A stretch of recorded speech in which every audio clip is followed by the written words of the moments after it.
Today I'm going to tell you the story of some really intriguing history of Southeast Missouri. It's a story that involves a number of families in the Lormers, the Ramseys, the Gibboneys, and the Houcks. This particular story revolves most directly around Lewis Houck, who was very prominent in the development of our region around the turn of the century. I'm Bobby Gray. This is Briarwood.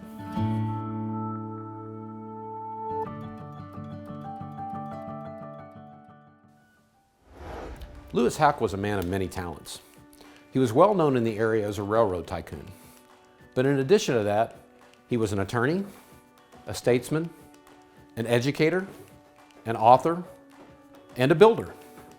He built Briarwood in 1901 as a gift for his daughter. In doing so, all the woodwork you see throughout the entire home was sourced directly from the property of the estate. As a railroad man, Lewis Houck knew steam. So when it came time for him to create a system to heat the entire house, he went back to what he knew. He went to steam.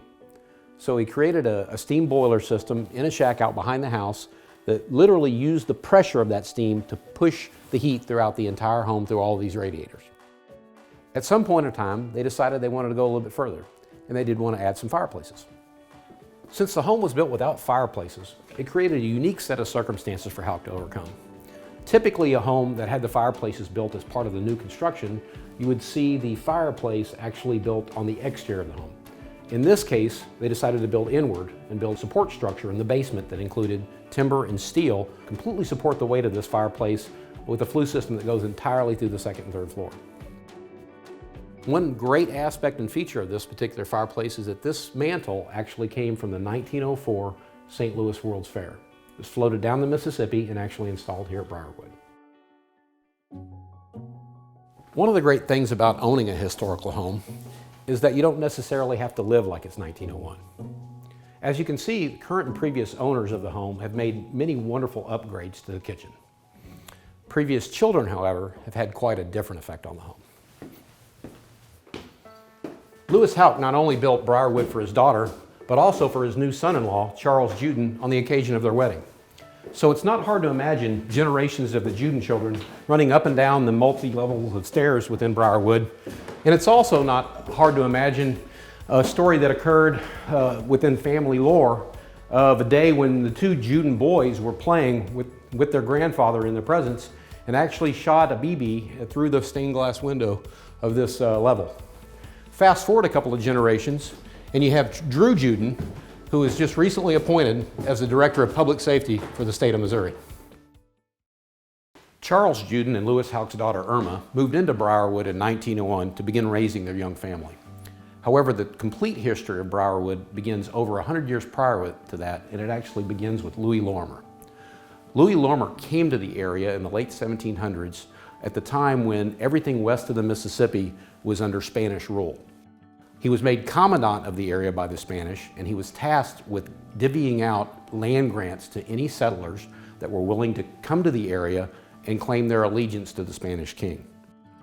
Lormer gave Andrew Ramsey a land grant directly to the south of his very own.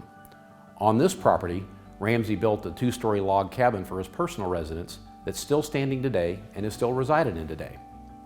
A short time later, Andrew Ramsey's sister, Rebecca Ramsey, and her husband, Andrew Gibboney, also came to the area and also received a land grant from Lormer. Their grant was directly to the northwest of Andrew Ramsey's.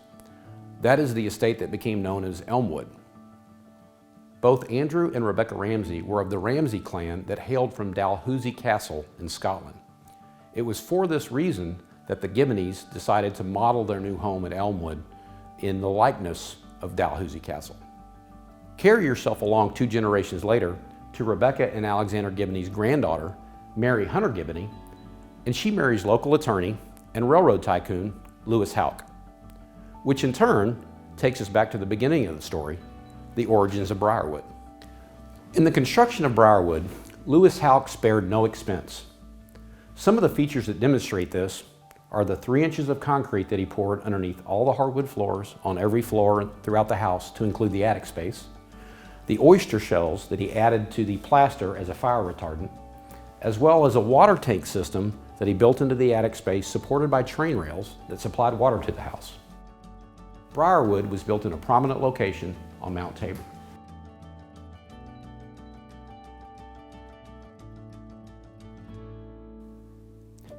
In choosing this location, the home was afforded a striking view of the Andrew Ramsey estate and cabin, and even across the banks of the mighty Mississippi to the scenic hills of southern Illinois.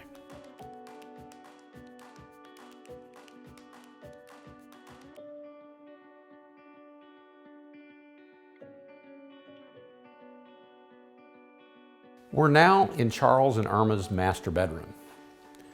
In the early 1900s, not everyone was lucky enough to have running water in the home. With Lewis Houck having put the water system, the tank system, in the attic space, the Judens were afforded this fine luxury.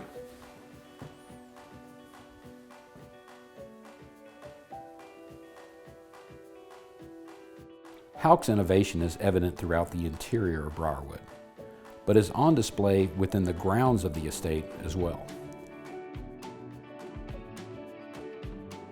From this point, it would have been just a short carriage ride to the Gibbony Houck estate of Elmwood.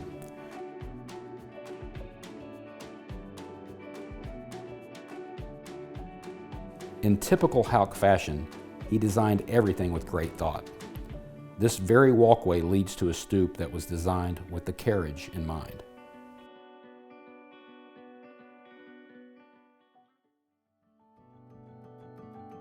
So it's at this location that you can envision the guests of Briarwood as they board their carriage and bid their farewells. The story of Briarwood is just one piece of the intriguing history of Southeast Missouri. I'm Bobby Gray. Thank you for watching.